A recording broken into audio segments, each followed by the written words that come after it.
Welcome to Ypres, Belgium. Ypres is the French spelling. But here in the Dutch-speaking part of Belgium, you're more likely to find it spelled I-E-P-E-R, pronounced Ypres. Of course, the British soldiers who fought here didn't use either name. They called it Wipers. Ypres is best remembered today as the town around which some of the worst fighting in all of human history took place. But the history of this place goes back to ancient times. A town on this site was raided by the Romans more than 2,000 years ago. And since that time, it's been fought over by the English, the French, even the Austrians. 800 years ago, Ypres had a population of around 40,000 people, making it one of the largest cities in all of Western Europe. It was even mentioned by Geoffrey Chaucer in his Canterbury Tales. For most of its history, Ypres has been known best for the cloth trade, and that was centered around the 13th century building, the Cloth Hall that you see behind me, which is the most famous of all of Ypres' landmarks. Most of that building was destroyed by artillery fire during the Great War, but it's since been rebuilt.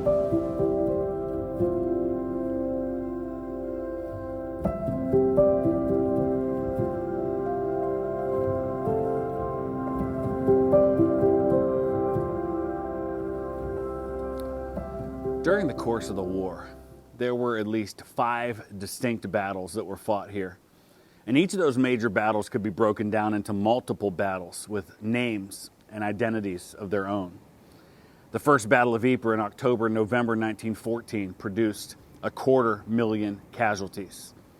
The second Battle of Ypres saw the introduction of poison gas to the Western Front in the spring of 1915, and that produced 100,000 casualties.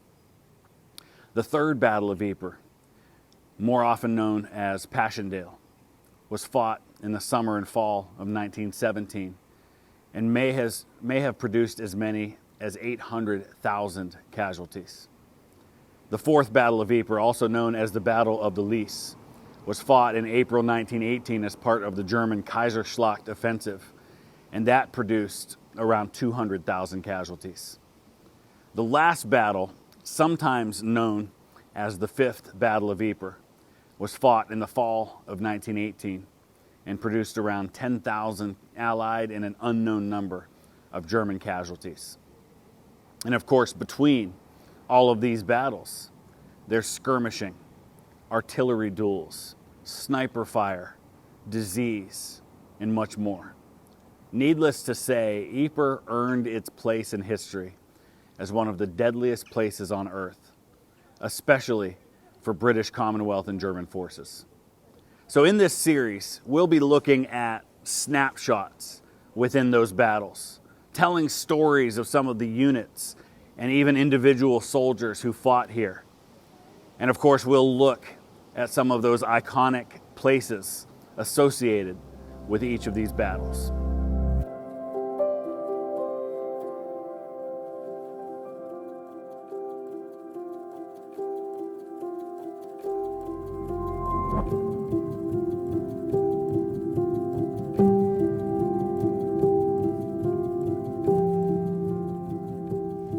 One of the places you can clearly see the evidence of the destruction that happened here 100 years ago is here next to St. Martin's Cathedral.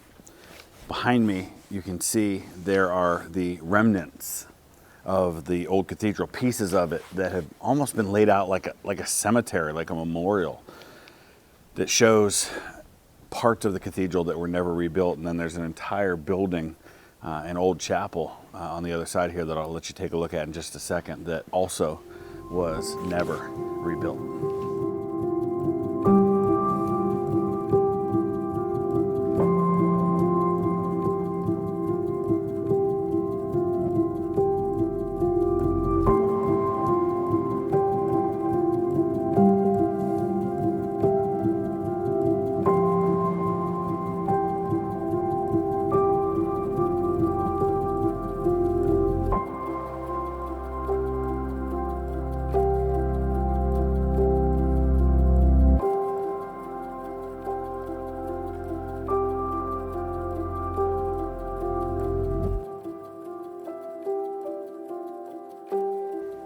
In the 1920s, as the town was being rebuilt, the work of remembering the fallen was also taking place.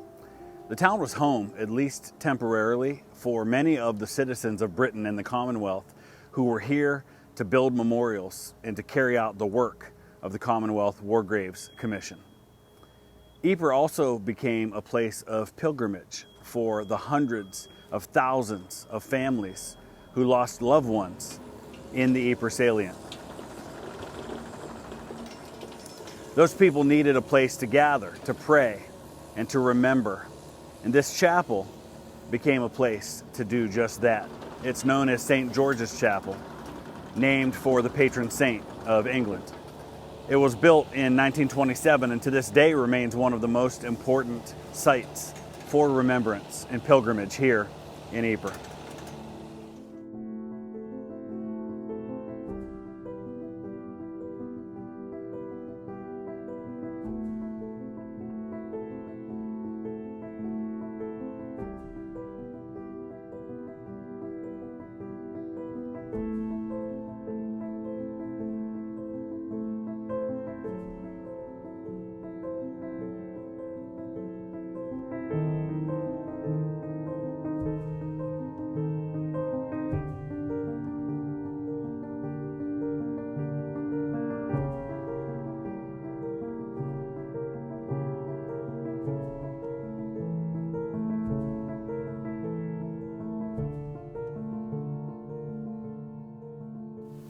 This chapel may be one of the best places to fully grasp the fact that these men did not die in a vacuum, but they left behind families and a nation, multiple nations, who mourned their loss. And this place became one of those places where they could come and remember and honor them. And you see memorials to entire units or memorials to men from a particular town, and many memorials to individuals as well.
So why Ypres?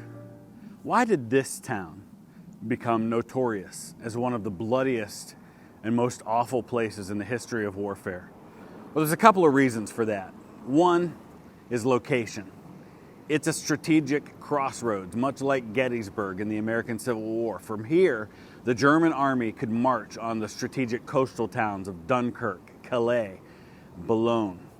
It was also one of the last major obstacles to complete control of Belgium for the Germans.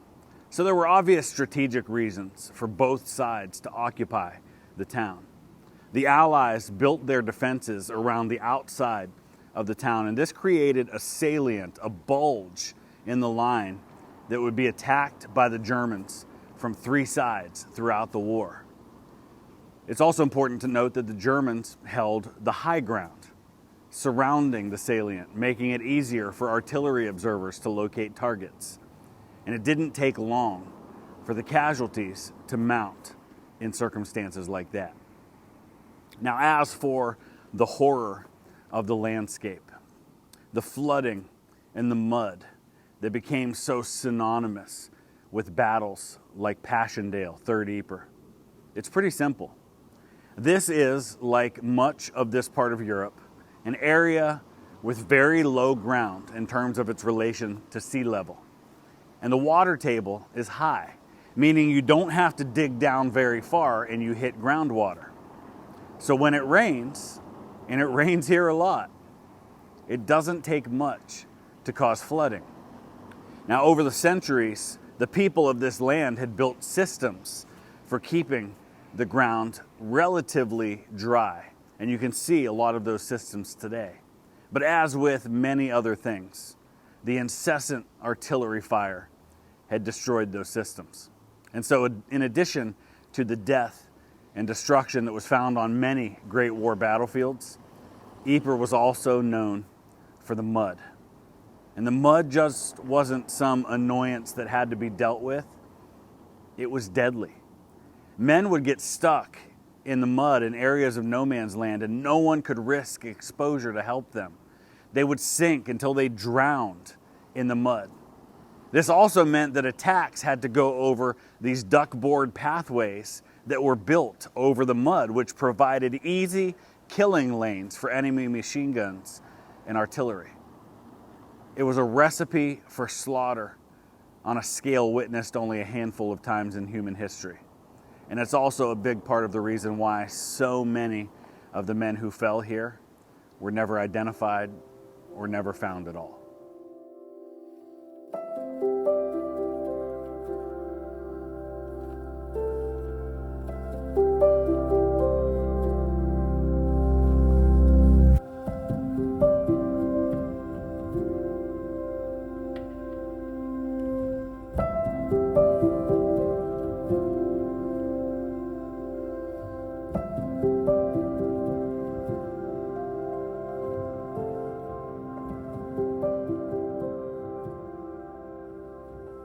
I'm now in a very busy, very loud Lille gate, and this is a cool place to come because you get to see the original Imperial War Graves Commission signs. They're all now the Commonwealth War Graves Commission, but these are some of the originals. You have to remember that in the years after the war, there were thousands of families who wanted to come and see the final resting place of their loved one. But you don't have GPS. You don't even really have maps at the time that can give you accurate information. And so all you knew was to go to Ypres, and then from there, try and find your way. And so these signs were placed all over the place, and you see them all over the Western Front to this day. You'll see signs telling you where cemeteries are, where prominent parts of the battlefield are. And those are just some of the originals of that. This is also a really cool place, the Lille Gate, because again, you get a really nice sense of the original fortifications that existed around this city. It's got this moat that surrounds everything. It's about as medieval castle-like as you can get, but it's actually dated to a later time period than the medieval time. And there's also the Remembrance Cemetery up here, and we're going to go take a look at that.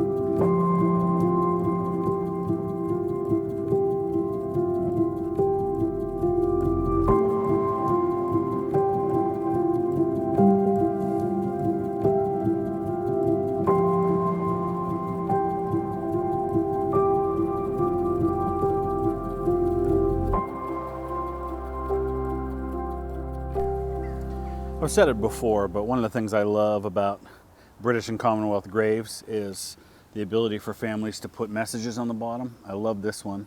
He could not have had a better end, but as we see it, it came too soon. So both sharing their grief, but also their pride in his service at the same time. And I want to find out the circumstances of Lieutenant Moxley's death, if I can. T. Hopkins, row of Fusiliers, Christ will link the broken chain closer when we meet again, from mum, brother, and sisters. And they could not ask for a more beautiful place to lie today, right here in the Remembrance Cemetery.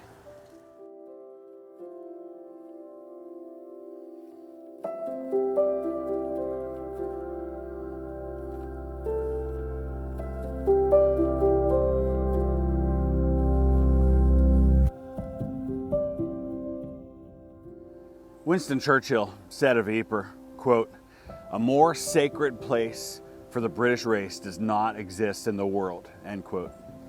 He proposed that the town be left in ruins as a permanent memorial to what happened here. Of course, the people of the town disagreed, and reconstruction began, but a permanent memorial was placed here, where hundreds of thousands of British and Commonwealth soldiers passed as they exited the town and headed to their deaths. It's known as the Menin Gate. And later on in this series, we'll take a closer look at the gate, its history, and its significance to this day. I want to invite you to join me on this journey as we learn more about the people and places associated with the Battle of Ypres.